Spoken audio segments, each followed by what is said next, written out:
Artinya begini, kalau ada kopi Arabica Gayo tapi dikirim dari Medan, misalnya dari tempat lain, itu bisa dijamin, dipastikan bukan kopi Arabica Gayo. Karena mungkin sudah terjadi blending atau pencampuran di tempat lain, kita yang tidak melihat itu. Iya. Dalam buku karangan John R. Bowen, dalam bukunya Politik dan Poetik Gayo History, di situ disebutkan kopi Arabica pertama sekali masuk ke Aceh Tengah ini ditanami di daerah Desa Payatumpi.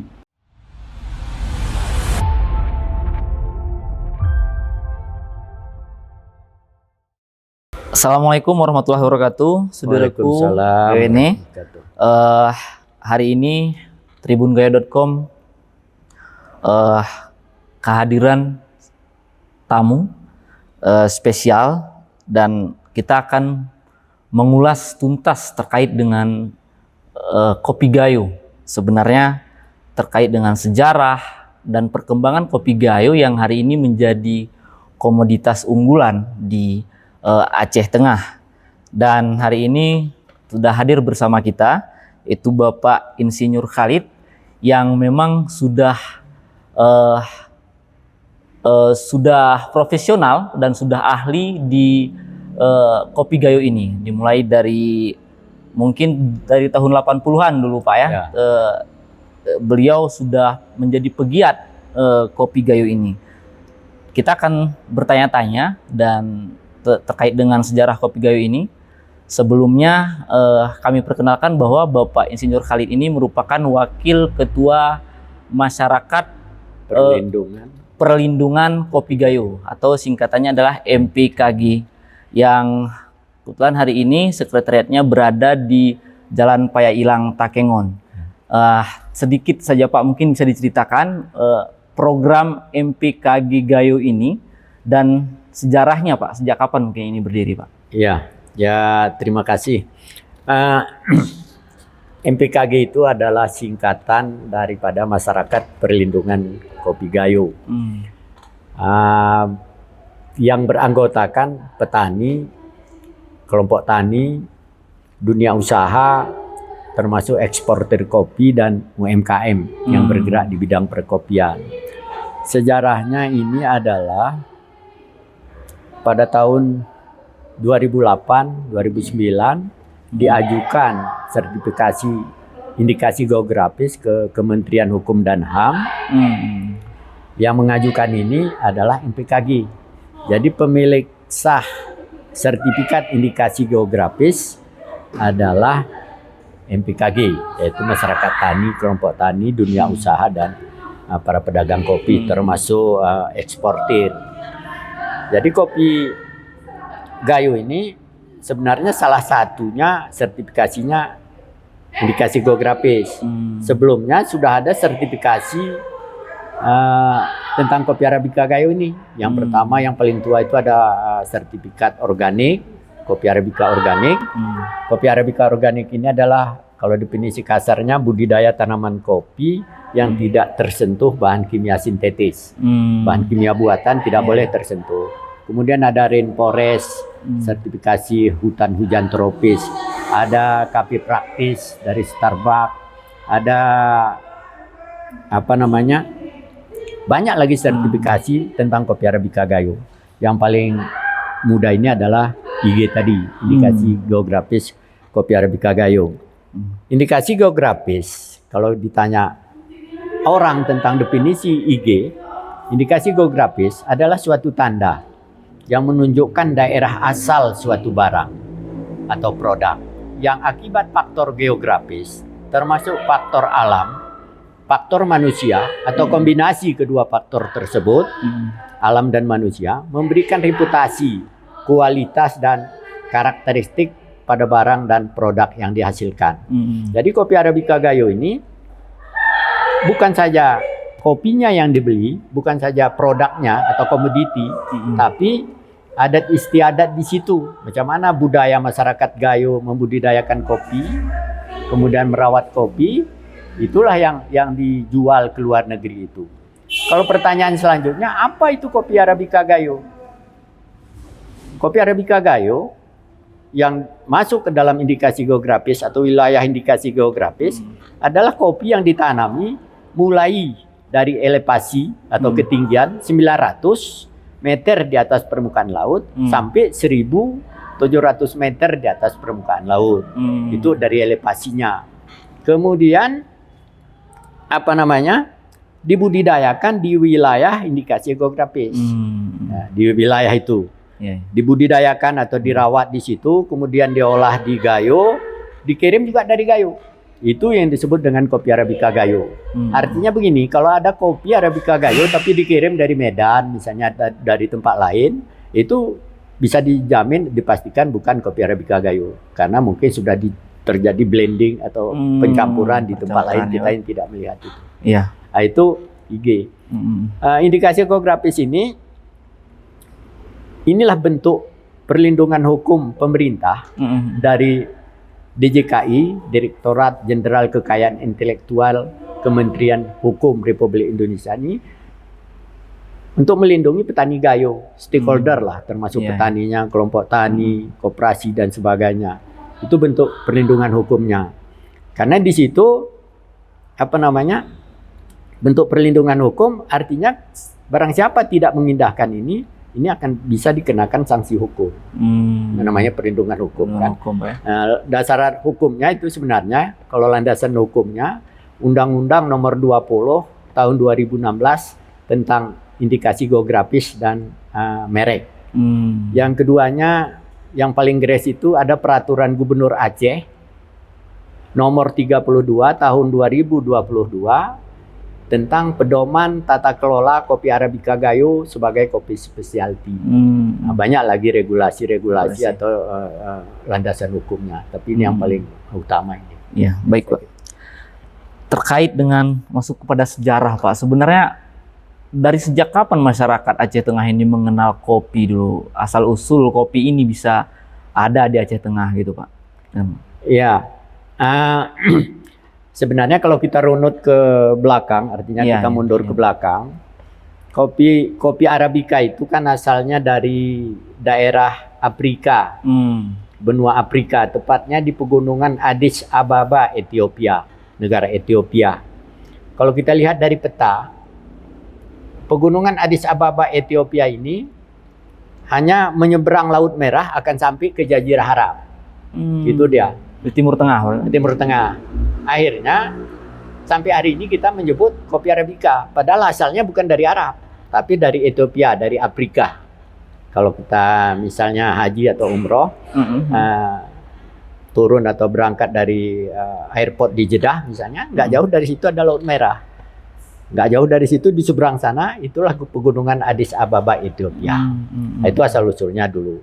Kemudian kalau lintasannya itu dari Ethiopia ke Jazirah Arab, karena hampir 1 abad dulu Arab yang menguasai perdagangan segala komoditi termasuk kopi.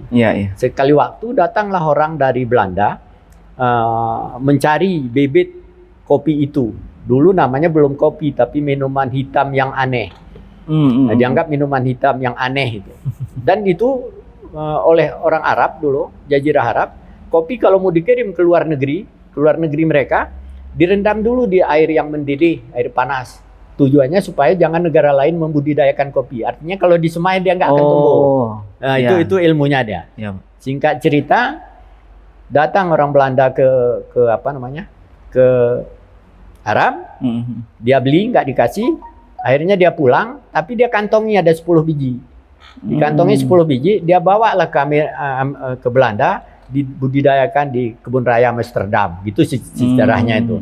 Tapi karena di sana terdapat 4 musim, negara subtropis kan 4 musim nih, musim dingin, musim semi, musim gugur, musim panas, nggak cocok untuk kopi. Akhirnya kopi itu tadi dibawalah ke Hindia Belanda. Nama Indonesia waktu itu Hindia Belanda.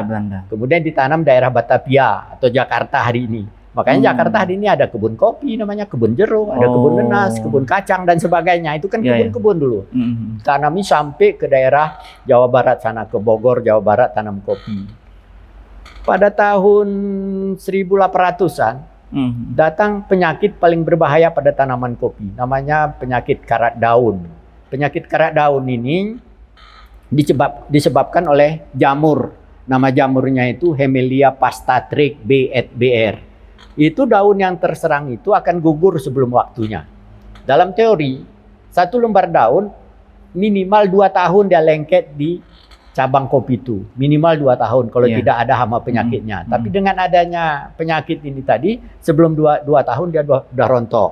Nah, padahal dalam ilmu pertanian, daun itu fungsinya adalah sebagai dapur untuk tanaman itu. Kalau dapurnya daunnya udah rusak, tentunya akan semua rusak. Menyerang kopi-kopi terutama di daerah rendah. Jakarta atau Batavia kan tentunya rendah tuh. Habis diserang oleh kerak daun sampai ke hanya tinggal di daerah-daerah tinggi saja. Misalnya di di Jawa Barat sana daerah Lembang, misalnya Garut dan sebagainya, Pengalengan.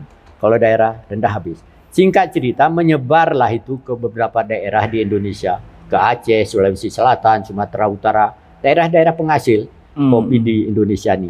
Nah, kembali ke cerita kita untuk Aceh Tengah, dalam buku karangan John R. Bowen, dalam bukunya Politik dan Poetik Gayo History, di situ disebutkan kopi Arabica pertama sekali masuk ke Aceh Tengah ini ditanami di daerah Desa Payatumpi.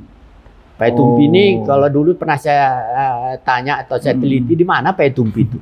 Rupanya Payatumpi itu sampai ke pemancar TV Bukit Menjangan tuh. Itu penuh dengan kopi itu dulu. Luas dulu Pak ya? Luas ya. Kemudian dari Payatumpi menyebar ke Belanggele. Belanggele. Ya Pak. Dari Belanggele menyebar ke Bornebius. Bornebius. Kemudian menyebar ke Redines. Redines, kecamatan apa nih? Kebanyakan hari ini ya, mungkin ya Redines ya. Jadi Redines ini dulu pernah saya tanya, apa arti Redines? Ternyata Redines ini adalah mandor orang Belanda, namanya Redines. Mandor kebun di sana, di Redines itu nama orang. Kemudian menyebar ke Bergendal, sekarang masuk kawasan Bener Meriah, Bergendal itu bahasa Belanda. Kalau ditranslate ke bahasa Indonesia adalah dataran di antara 2 bukit. Memang kan ada desa Berendal itu persis tuh, ini dataran, ke sini bukit, ke kiri bukit. Itu di Simpang Tretet. Kemudian terakhirnya perkebunan kopi maskapai Belanda ini berhenti di Bandar Lampahan. Bandar Lampahan. Nah, itu asalnya. Itu buku John R. Bowen ini dari Belanda Pak? Enggak, terbitnya dari Yale University. Tahun kopi itu katanya masuk ke sini 1908. Dalam buku itu. Ada buku satu lagi, kebetulan ini kawan saya yang menulisnya nih. Kawan saya di proyek LTA 77, Long Time Agreement ini, Pondok Gajah, namanya Heng Renes. Itu sebenarnya bukan buku, hanya laporan proyek, report project tuh, Kopi Arabica in Aceh Tengah judulnya. Menurut dia itu kopi Arabica Gayo dimasukkan oleh orang Belanda pada tahun 1924 sebelum Indonesia merdeka. Alasannya kenapa 1924? Karena tahun-tahun sebelumnya itu baru selesai pembangunan jalan dari Biren ke Takengon. Itu kira-kira. Nah, itu pun lebih muda umurnya daripada dalam buku John R. Bowen tadi. Tapi saya pribadi dan banyak tokoh masyarakat Gayo ini tidak yakin dengan tulisan itu. Saya pun tidak yakin dengan tulisan itu. Hanya saja karena saya sering menulis, harus ada literasinya, harus ada literaturnya, saya kutip itu. Kata tokoh-tokoh masyarakat yang masih hidup hari ini, yang tokoh-tokoh yang sudah tua memang. Kopi Arabica, kopi lah umumnya di Aceh Tengah ini, jauh tahun-tahun sebelum itu pun sudah ada. Tahun-tahun sebelum itu pun sudah ada kopi. Nah, pada tahun itu kalau saya wawancara beberapa tokoh Gayo yang sudah tua ya, katanya begini, pada saat itu kopi pun masih bercampur, bukan Arabica. Apa saja kopinya ditanam. Misalnya kopi Robusta, kopi Arabica ditanam satu hamparan. Ada kopi nangka. Kopi nangka itu bahasa Latinnya atau bahasa ilmiahnya adalah kopi Liberica. Liberica. Ada juga Excelsa, ada 4 yang punya nilai ekonomi itu. Arabica, Robusta, Excelsa, Liberica. Liberica ini kalau orang Gayo bilang kopi nangka. Kopi nangka. Nah, daunnya seperti daun nangka, bijinya buahnya kecil. Gitu. Rasanya juga kurang enak. Kopi yang paling enak memang Arabica. Arabica itu paling enak. Nah, itu sejarahnya sampai ke sini. Jadi mulai dari kalau dalam bukunya John R. Bowen itu, kebun-kebun itu dulu milik bangsa Belanda sebelum kita merdeka. Hanya 1-2 penduduk pribumi yang ada kebun kopi. Itu pun yang dekat dengan, boleh dikatakan seperti bangsawan lah. Bangsawan yang dekat dengan orang Belanda. Dia dapat kebun kopi. Yang lain ini hanya ngongkos di situ. Hanya mengongkos petani-petani yang lain. Pekerja saja, Pekerja saja di kebun itu. Itu kan sampai hari ini bisa kita lihat daerah-daerah yang disebutkan dalam buku tadi, Blanggele, Borneo, Srebines. Satu yang hebat menurut hasil penelitian itu, sekarang ini dilakukan yang muda-muda ini riset, penelitian-penelitian termasuk saya melakukan itu sama kawan-kawan dari USK. Mereka itu memang biarpun jauh di mana, tapi lahan itu lahan yang kelas 1. Lahan yang sangat sesuai untuk tanaman kopi. Dan misalnya Blanggele, siapa yang bilang Blanggele tanah nggak bagus kan? Elevasinya, semua di situ ada tuh. Tanah bagus, iklimnya cocok, atau elevasinya sesuai. Beda dengan masyarakat sekarang, kadang-kadang kemana-mana buka kebun kopi, tanam dulu, nanti baru tanya kepada yang tahu, cocok apa enggak kebun saya itu. Kan gitu kan, kalau dulu enggak. Jadi masa Belanda itu, masa zaman lah ya. Iya, Pak. Tanah ini, kesesuaian lahannya kelas 1 untuk komoditi apa? Kopi misalnya, karena kopi ada syarat tumbuhnya. Artinya syarat tumbuhnya ini cocok dengan lahan ini. Semakin cocok lahan yang digunakan atau semakin sesuai lahan yang kita tanami tanaman kopi, ini kesimpulannya, semakin sedikit biaya yang dibutuhkan. Ya, tanahnya subur, berarti pupuk kan nggak perlu terlalu banyak, kan gitu kan. Nah, elevasinya cocok, misalnya hama penyakit juga nggak terlalu berat.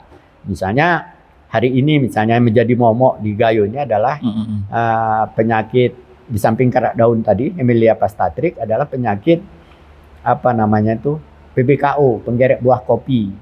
Penggeret buah kopi ini buahnya itu berlobang di belakang bawahnya itu, nanti di dalam tuh bijinya 2 atau 1 busuk dia. Itu disebabkan oleh serangga Hypotenemus hampe namanya. Itu kaitannya erat kali dengan perubahan iklim, peningkatan suhu. Nah, itu kira-kira sejarah kopi Gayo kayak itu. Baik Pak, ini terkait dengan budaya lokal Pak. Sebenarnya kan kopi ini sudah menjadi, ada bilang, nafas kehidupan orang Gayo. Berarti kan memang sudah melekat dengan masyarakat Gayo ini Pak. Ini bagaimana kaitan kopi, perkembangannya dan budaya Gayo itu sendiri Pak? Kalau itu memang sudah menjadi rahasia umum. Artinya begini, mungkin ya, saya nggak tahu persis di datanya, tapi mungkin sekitar 80% penduduk Aceh Tengah ini sangat tergantung kepada komoditas kopi. Apakah dia sebagai petani, sebagai agen pembeli di tingkat kecamatan atau desa, atau tingkat kabupaten, atau eksportir. Di samping itu banyak juga pekerja di pabrik-pabrik koperasi, melakukan sortir dan sebagainya. Jadi tidak kurang mungkin 80% lah dari jumlah penduduk Aceh Tengah ini sangat bergantung kepada komoditas kopi. Terutama petani kopi. Petani kopi, membudidayakan kopi itu tujuannya adalah untuk sebagai sumber nafkah, untuk menyekolahkan anak, anak kuliah, membeli kendaraan, membuat rumah, naik haji, umroh dan sebagainya, semuanya dari tanaman kopi. Jadi tanaman kopi ini saya yang agak menarik nih, pernah saya lakukan seperti riset kecil-kecilan lah. Sehebat-hebat bupati atau wali kota di daerah lain, penghasil komoditas misalnya di Biren, sehebat-hebat bupati di Biren belum tentu dia punya kebun kelapa, belum tentu, karena kelapa itu tidak membudaya mungkin di situ ya. Mungkin petani kelapa ada, tapi bupati atau pejabatnya mungkin belum. Tapi kalau kopi dari dulu saya perhatikan, siapapun jadi bupati di Aceh Tengah, wakil bupati, rata-rata dia punya kebun kopi. Nah, kadang-kadang dari dulu saya perhatikan, ada yang kenal saya misalnya dengan bupati atau wakil bupati, jumpa hari Sabtu atau hari Minggu di pasar. Kalau saya tanya, Pak mau kemana Pak? Mau ke kebun sebentar, begitu. Walaupun saya tahu dia nggak mungkin pegang cangkol di kebun tuh. Hanya refreshing, bawa anak, bawa istri, bawa makanan, panggang ikan, panggang ayam di situ. Begitulah kira-kira. Jadi logikanya begini. Kalau tingkat pemimpin daerahnya saja tanam kopi, kita rakyat jelata ini apalagi? Ngapain lagi? Apalagi ditunggu nih? Kan gitu kan? Nah, jadi budaya itu kalau ada masyarakat di Gayo ini tidak punya kebun kopi, seperti hilang jati dirinya dia. Kayak Oh. bukan orang Gayo dia. Seperti bukan orang Gayo. Kayak gitu, bukan Pak. orang Gayo dia. Iya, iya. Makanya saya kalau ditanya, saya pribadi misalnya, ada kebun Pak Ali? Ada, saya bilang. Banyak kebun saya tumpuknya, sini sedikit, sini sedikit, sini Iya, sedikit, Pak. sini sedikit. Untuk apa kebun ini? Untuk tempat refreshing aja. Bawa anak, pak cucu, hari-hari libur daripada ke daerah lain yang nggak jelas, lebih bagus ke kebun, tapi bawa makanan, panggang ayam, panggang daging gitu-gitu. Ya. Jadi itulah jati diri Jati dia. diri, Jati Pak. diri dia. Siapapun yang tinggal di Takengon, saya menganggap begini, jangan salah persepsi. Penduduk Aceh Tengah ini kan terdiri dari beberapa yang aslinya kan suku Gayo, Iya, Pak. etnisnya ya. Iya. Suku Aceh juga ada, Jawa apalagi Padang, Batak, hampir semua suku ada di sini. Tionghoa juga ada. Ya, yang saya sebutkan tadi orang Gayo itu adalah semua suku yang sudah berdomisili di Gayo itu adalah orang Gayo. Ya, jadi bukan suku Gayo aja yang punya daerah ini, Betul. semuanya. Makanya kopi Gayo ini siapa yang menjaganya? Ya semua orang. Tidak mungkin orang dari Simalungun kita minta Iya. menjaga kopi Gayo atau dari tempat lain. Ya kan? Semua orang yang tinggal di Gayo. Di Pak. Gayo, ya. Bersama-sama menjaga keberlanjutan kopi Arabica Gayo ini, sustainability-nya ini. Walaupun kita sekarang banyak kali tantangan. Iya, Pak. Salah satunya adalah dari perubahan iklim. Iklim ini terus berubah, dia nggak tahu lagi kapan kita musim hujan, kapan musim kemarau. Kalau tidak tahu lagi iklim, sulit kita melakukan tindakan kultur teknis kopi itu, kapan dilakukan pemangkasan yang tepat, kapan dilakukan pengendalian gulma yang tepat, karena nggak jelas. Ini misalnya kemarin udah kemarau, ini udah mulai gerimis, Iya. nggak jelas kapan anunya. Karena memang inilah perubahan iklim momok bagi tanaman, semua tanaman, bukan hanya kopi dan bukan hanya di Aceh Tengah, termasuk di seluruh belahan dunia. Ini momoknya adalah perubahan iklim. Iya, mungkin saudaraku itu tadi bahwa sejarah kopi Gayo itu ternyata sangat penting sekali untuk diketahui oleh petani Gayo. Terutama tadi ada perubahan iklim yang harus diketahui oleh petani Gayo. Mungkin yang terakhir, Pak, harapan Bapak nih, Pak, terkait dengan kopi Gayo dan kepada masyarakat, kepada petaninya juga, Pak.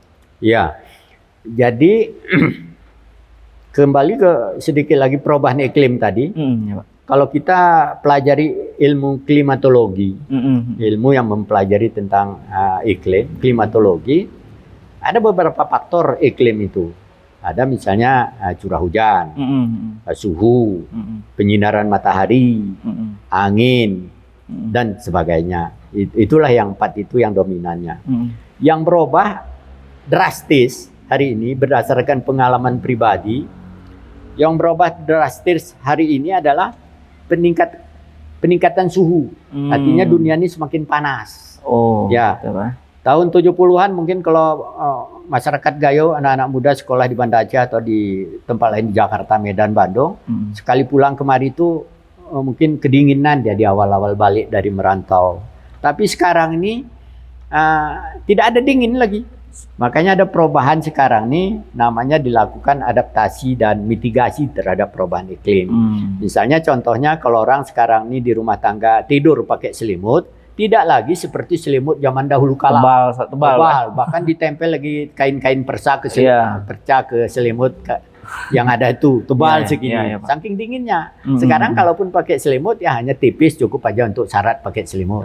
Sama seperti pakai jaket. Zaman dulu kan jaketnya pun seperti apa tebalnya gitu. Tebal, Pak. Sekarang kalaupun pakai jaket untuk passionnya hanya untuk passion aja, tipis saja. Nah, itu tentang perubahan iklim. Yang berubah tadi pertama dari suhu naik, tambah panas, kemudian dari curah hujan. Curah hujan ini aneh memang. Hujan setengah jam saja hujan lebat langsung banjir. Zaman dulu hujan 1 hari 1 malam baru banjir. Sekarang setengah jam aja. Artinya apa? Curah hujannya sekarang pola curah hujan dan jumlah curah hujannya berubah dia. Nah, kaitannya apa untuk kopi? Kalau curah hujannya lebih dari 2.500 mm per tahun, ini nggak cocok daerah ini untuk tanam kopi lagi. Karena akan terganggu proses penyerbukannya. Mungkin kalau di atas 2.500 cocoknya untuk sawit. Nah, untuk kopi nggak cocok tuh. Nah, ini kan di luar kemampuan manusia nih selaku makhluk kan di luar kemampuan dia untuk menjaga itu. Jadi harapan saya sebenarnya bagaimana semua kita stakeholder atau pemangku kepentingan bersama-sama menjaga keberlanjutan kopi Arabica Gayo ini. Artinya sustainability kopi Arabica Gayo. Saya beberapa kesempatan sering mengatakan tidak ada kata sustainable atau berkelanjutan kalau budidayanya tidak ramah lingkungan. Misalnya kita melakukan penggunaan herbisida besar-besaran, terus kita mengatakan ini akan berlanjut. Tidak, itu tidak akan mungkin tuh. Yang keduanya, budidaya berkelanjutan, kopi Arabica berkelanjutan harus menggunakan pohon pelindung atau naungan. Tidak mungkin kita berbicara sustainable kalau kopinya nggak pakai naungan, nggak pakai pelindung. Pelindung itu banyak sekali fungsinya. Salah satunya adalah untuk menjaga iklim mikro yang ada di bawah kanopi naungan itu. Jadi tanaman kopi yang di bawah naungan itu jauh lebih stabil dibanding dari segi suhu dibandingkan dengan yang tanpa pelindung tadi. Jadi ini semua termasuk para petani kita. Pertama saran saya itu hindari penggunaan bahan kimia yang berlebihan. Yang keduanya budidaya kopi secara baik dan benar. Misalnya hari ini jarak tanam kopi anjuran itu kan 2,5 meter kali 2,5 meter jarak tanam kopinya. Berarti populasi per hektar itu 1.600 batang. Terus kalau ada pertanyaan, kalau kopinya 1.600 batang, jumlah pohon pelindungnya berapa? Untuk patokan sementara itu, jumlah pohon pelindungnya adalah 1/4 dari jumlah pohon kopi. Jadi kalau 1.600, 1/4-nya kan 400 batang lah jumlah dalam 1 hektar, Pak, dalam 1 hektar.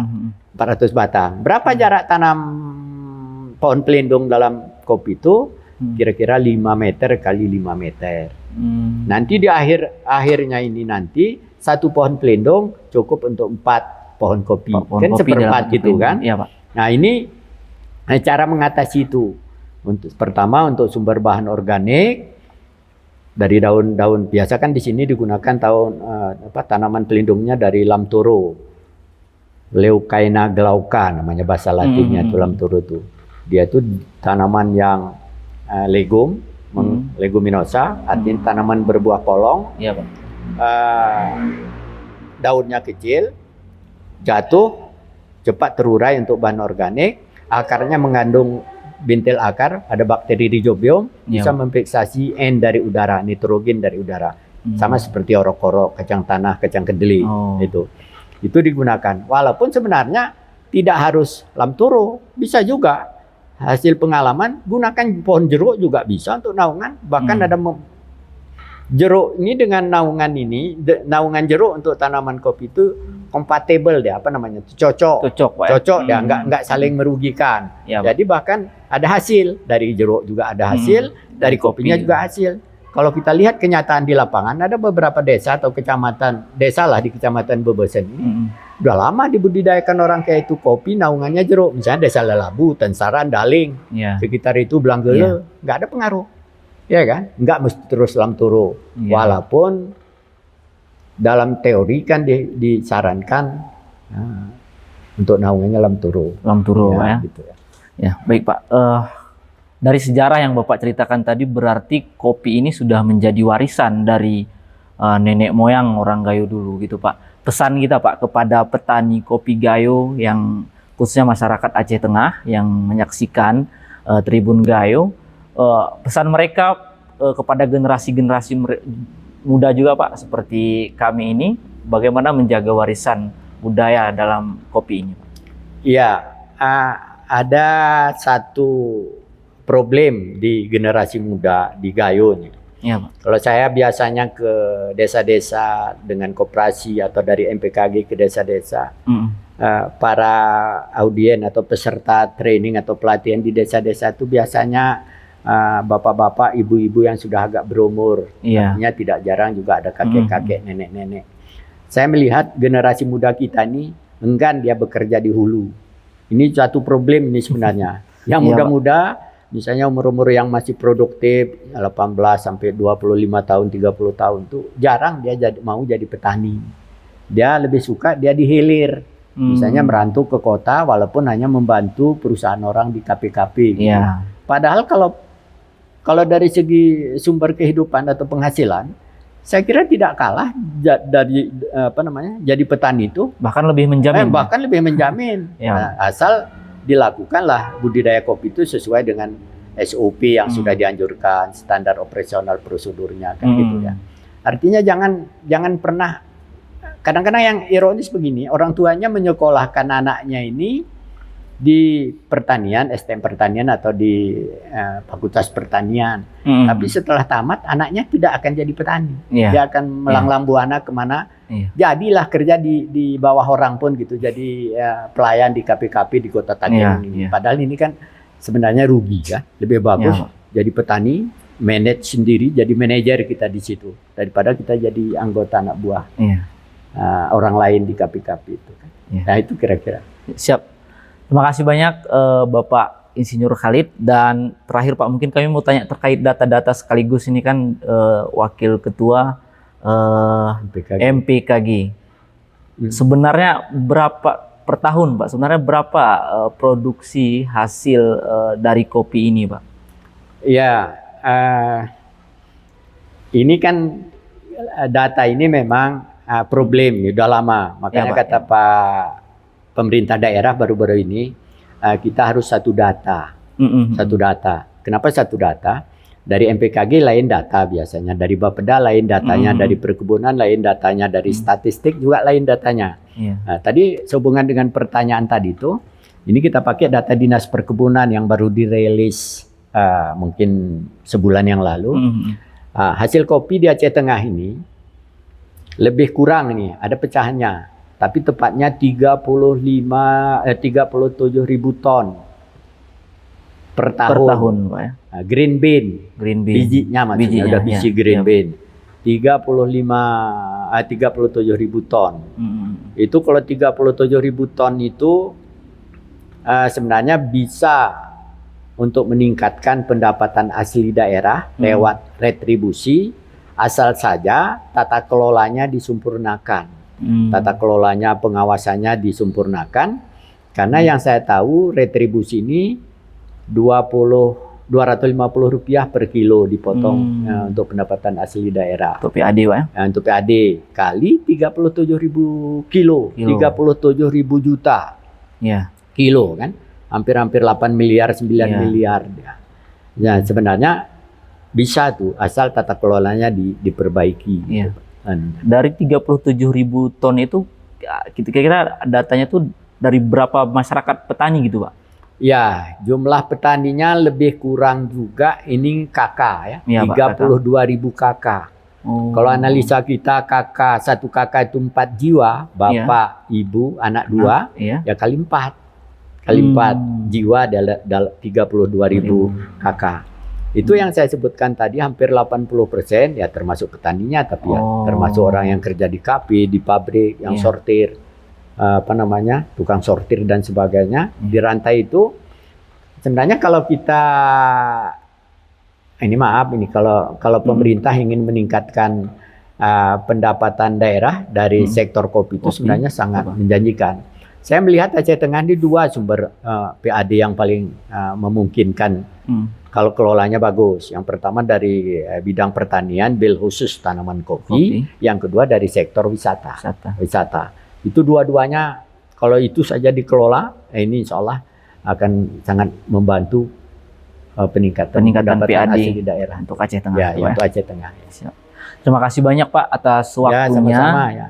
Semoga ini menjadi sumber informasi penyemangat kepada petani-petani yang ada di Aceh Tengah, dan mungkin kepada generasi muda tadi ya jangan malu untuk berkebun dan membudidayakan kopi. Terima kasih Saudaraku atas kesempatannya. Kita akan berjumpa di lain kesempatan. Saya Romadani. Assalamualaikum warahmatullahi wabarakatuh. Waalaikumsalam.